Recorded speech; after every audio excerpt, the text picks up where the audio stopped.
Porque quando eles começam a expressar os seus lamentos e as suas murmurações, Moisés vai falar com Deus. E Deus vai dizer para Moisés assim: Moisés, por que clamas a mim? Diga aos filhos de Israel que marchem. Só que há alguns problemas aqui, há uma problemática aqui. Primeiro que Deus, Ele ouve sempre os seus filhos. E Moisés, ele tinha uma intimidade com Deus muito grande. Jamais Deus vai rejeitar uma oração, ainda mais um clamor. Só que a expressão aqui não é clamar no sentido de gritar e dizer: Deus, nós estamos desesperados, nos salve. Moisés chega para Deus desse jeito, mas o povo que faz Moisés ir até a Deus estão na verdade totalmente sem saber para onde ir.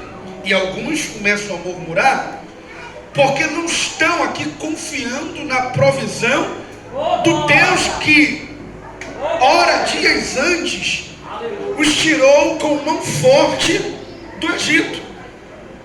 A palavra clamar quer dizer gritar em alto bom som, porque nós temos mais de 5 qualidades dentro da oração.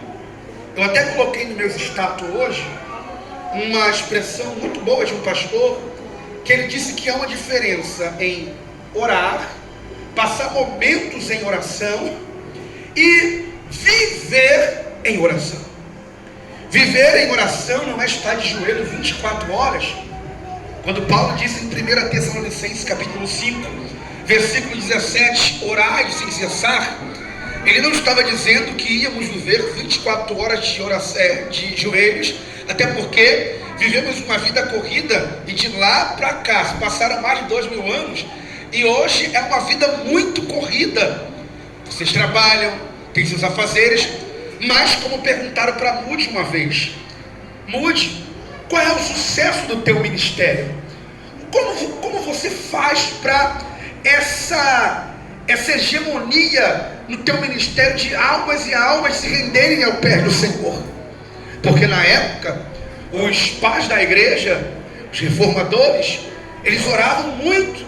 Nós temos a história de Jerônimo Savonarola, que dizia: Deus, dai-me a Inglaterra, senão eu morro. E ele orava quase 6 horas por dia. Nós temos John Wesley, que ele era tão metódico, que as suas orações eram baseadas em orar e ler a palavra. George Miller, que leu a Bíblia 355 vezes, ou 350 vezes de joelho. Então chegaram para Moody e falaram assim: olha, algum sucesso tem, ou você passa 10 horas de joelho, para que Deus ouve a sua oração e você faça essas coisas tremendas. Ele olha e diz assim: olha, primeiro, que eu não passo 10 minutos na oração, mas eu não fico 10 minutos sem estar em contato com Deus. Então, as formas de orarmos a Deus, seja em espírito, seja no espírito, seja em súplicas e intercessão, ela faz parte desse compêndio de oração. Mas há também nesse compêndio algo que se chama, diga comigo, clamor. Jeremias 33, versículo 13 vai dizer: clama a mim e responder-te, anunciar-te-ei coisas grandes e firmes que tu não sabes. Agora, ninguém clama de boca fechada. Há uma diferença em clamar em alto bom som e orar em espírito. Diga comigo, orar em espírito ou no espírito. Então, todos nós oramos no espírito, mas há momentos que temos que clamar. Só que nesse texto aqui, Deus não está criticando a forma do clamor de Moisés, mas como Moisés chegou até esse momento de clamar, o que levou Moisés a clamar a Deus. Porque quem tem intimidade com Deus, Deus não vai mandar calar a boca. O problema aqui é que eles estavam murmurando. E qual era o processo processo da murmuração aqui. Qual era, o momento, na verdade, qual era a priori deles estarem resmungando, murmurando? Chegaram até a dizer: para que o Senhor nos trouxe para cá?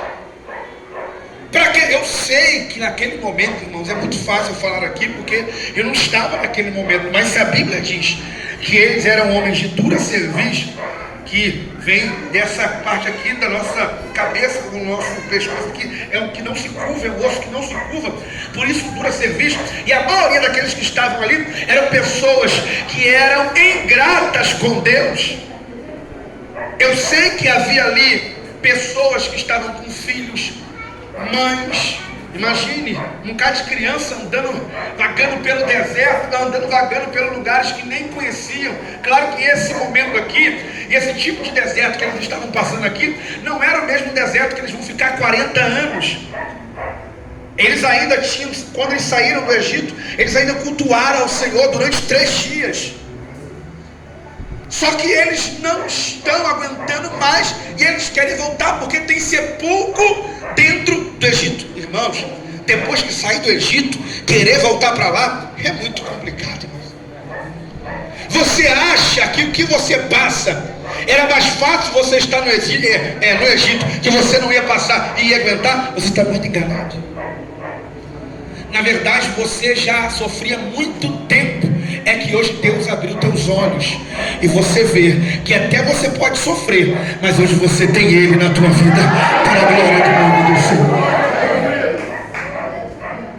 Então, o Egito, retroceder no sentido para o Egito, não é a solução. Não é a solução você sair da igreja e dizer, começar a reclamar dos irmãos, dizer assim: não, ninguém presta. Não é a solução. Agora, qual é a solução? A solução é você crer que aquele que lhe tirou do Egito é o mesmo que vai fazer você chegar até Canaã. Então Deus já tinha dado a promessa a Abraão, a Isaac e Jacó, que ia dar uma terra que mandava leite e mel. Eu sei que eles ficaram durante muito tempo em uma terra escravizados. Só que não era tanto no sentido que eles viviam apanhando, não era assim. Até porque dentro do Egito, eles estavam em uma terra, dentro do Egito, eles estavam em um lugar que se chamava Terra de Gósen. Era ali onde eles ficaram. E quando Deus enviou as pragas, irmãos, vocês viram o que eles viram? Vocês viram o que eles viram? Não. Eles viram Deus enviar, irmãos, pragas tremendas que não pegou em nenhum deles. Eles viram o próprio Deus fazer coisas, sinais e maravilhas. Só que o problema é quando a gente estamos em um lugar sem saída, porque uma das traduções para a palavra peireirote, claro que são várias, não conseguiram ainda entrar em um consenso, mas o pastor Batista, ele fazendo pesquisando uma dessas palavras, ele conseguiu chegar em uma expressão como um lugar sem saída. Parece que Deus está brincando. Tira eles do Egito e os leva para um lugar sem saída. Só que Deus não está brincando. Se Deus está te guiando, Ele sabe aonde você vai chegar. Nós não sabemos aonde vamos chegar em algumas áreas da nossa vida, por mais que a gente tenha isso no coração de querer chegar até lá, mas a gente não sabe como vai chegar. Mas se Deus nos chamou, Ele sabe como a gente vai chegar. Então eles estão ali. Quando eles chegaram ali, acontecem algumas coisas antes de Deus falar para Moisés. Porque clamas diz aos filhos de Israel que marche. Quantas pessoas nós temos aqui? Há hoje uma grande discussão acadêmica e também uma grande discussão entre os historiadores, porque quando se fala em questões de numerologia, em questão de gente, pessoas que contar pessoas naquela época, a gente nunca pode chegar no valor exato. Ou provavelmente, você lembra Jesus, quando ele vai multiplicar os pães e os peixes, a Bíblia diz que havia quantas pessoas ali? Para mais de 5 mil não diz 5 mil pessoas, exato.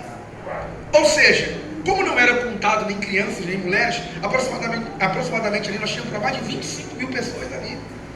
Aqui, o texto vai dizer que havia, só de homens que saíram do Egito, havia para mais de 600 mil homens.